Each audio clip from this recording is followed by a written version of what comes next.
Hello, good morning, student of class 12th Commerce. Welcome to Pandit Sir's virtual class on macroeconomics. And today we are going to continue our discussion on foreign exchange rate.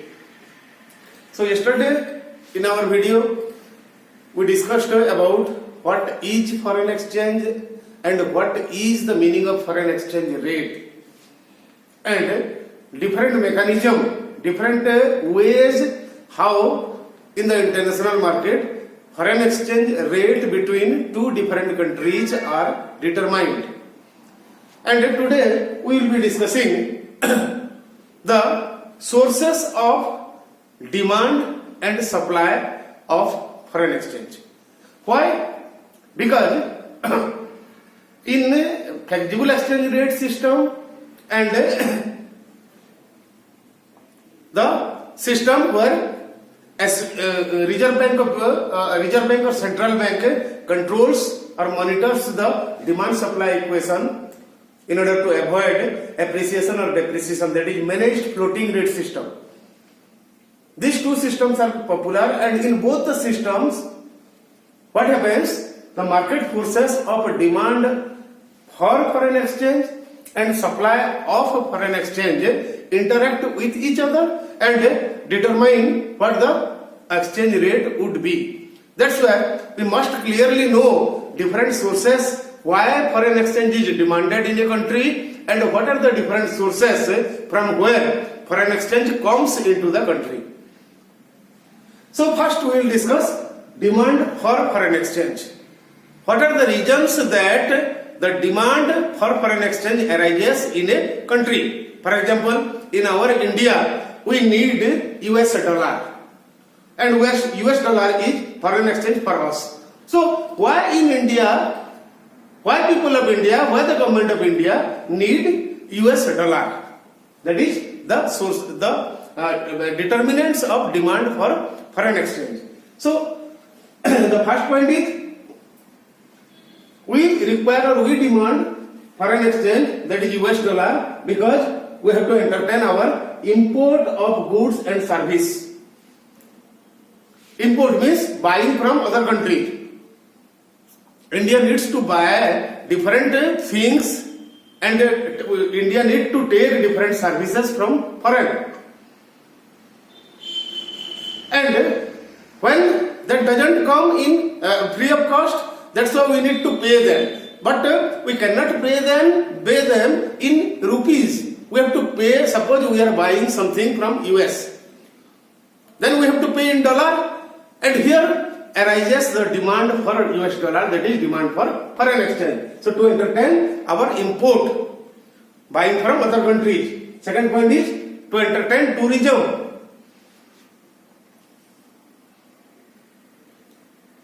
To entertain tourism means our Indian people visit different countries. Say our Indian people visited the USA, and there for their expenses they need dollar, and here comes the demand for US dollar or foreign exchange. Third, remittance by foreigners working in India. Suppose a person from the USA is working in India, and he needs to send his money, his earning to the USA. That's why he would need dollar. That means India would need dollar. Then repayment of interest and loan. Sometimes what happens, the government of India takes loan from foreign MNCs or foreign governments, and for that we need to pay them regularly the interest, or at the time of returning the loan we need to pay them in dollar or in some other foreign currency from where we have taken loan. That's why there arises the demand for foreign exchange. Then extension of loans to foreigners. Suppose some foreigners seeks loan from India.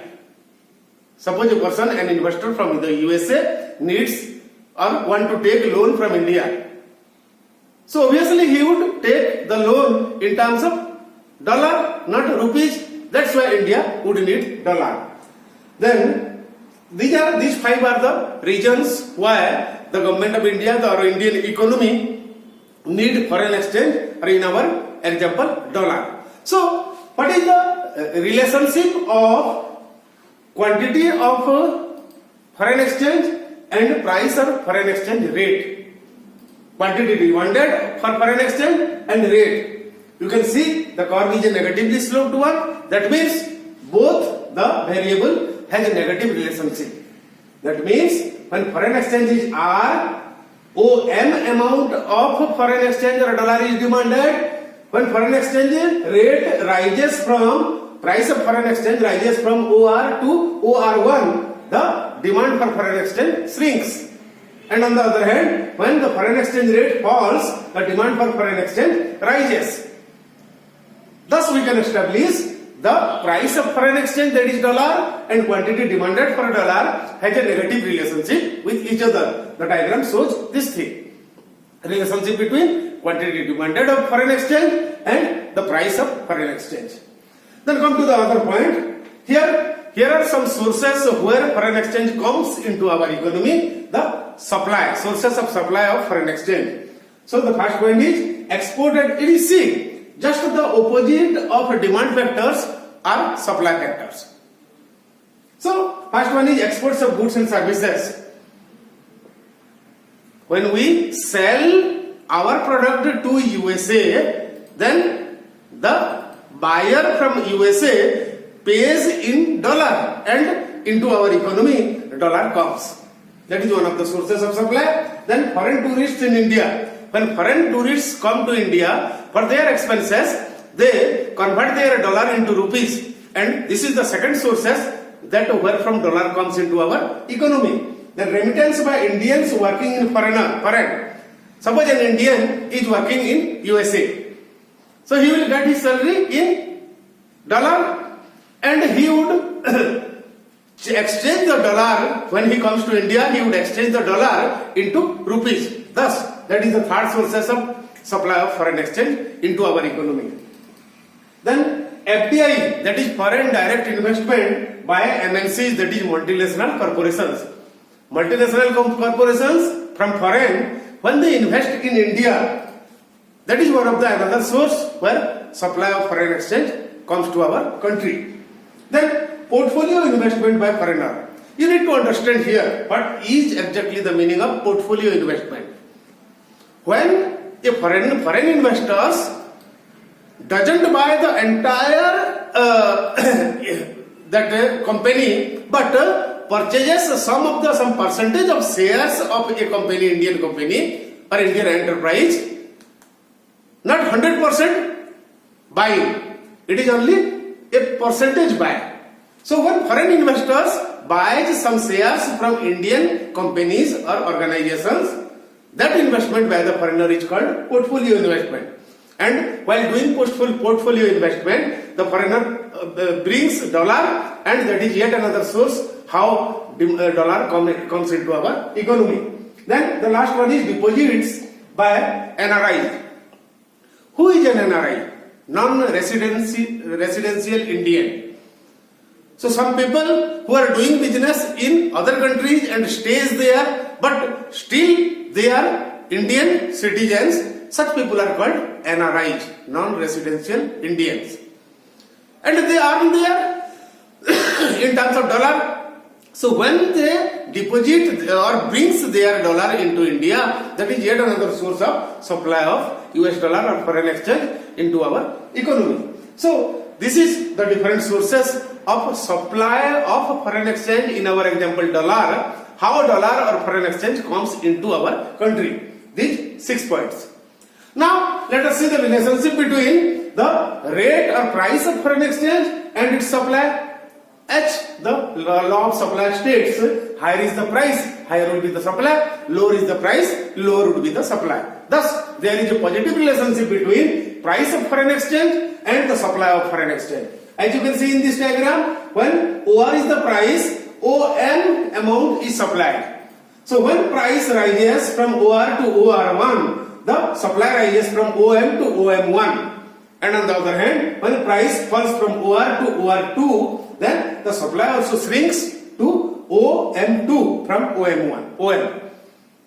Thus, they are established there is a positive relationship between price of foreign exchange, that is foreign exchange rate, and the supply of foreign exchange. Now, how according to demand and supply, the equilibrium rate of foreign exchange is determined. You can see in the last diagram, the point where the demand curve and supply curve intersect with each other. Here in our example, point E is the equilibrium. Hence, OR will be the equilibrium rate of foreign exchange, and OM, this much would be the equilibrium amount of foreign exchange demanded and foreign exchange supplied. And you can see when rate of foreign exchange rises, there we find a gap between supply and demand. Demand is less and supply is more because rate of foreign exchange is more. On the other hand, when rate of foreign exchange is less than the equilibrium rate, then what happens? We find again a difference between demand and supply, where demand is more and supply is less. And this is how diagrammatically you can prove that how the equilibrium rate of foreign exchange is determined when it is left to the forces, market forces of demand and supply. So this is all about how foreign exchange rate is determined, demand factor, supply factor, and relationship between demand and rate, supply and rate, and how equilibrium rate of foreign exchange is determined. So this is all for today. Tomorrow we will continue our discussion. Thank you and have a nice day.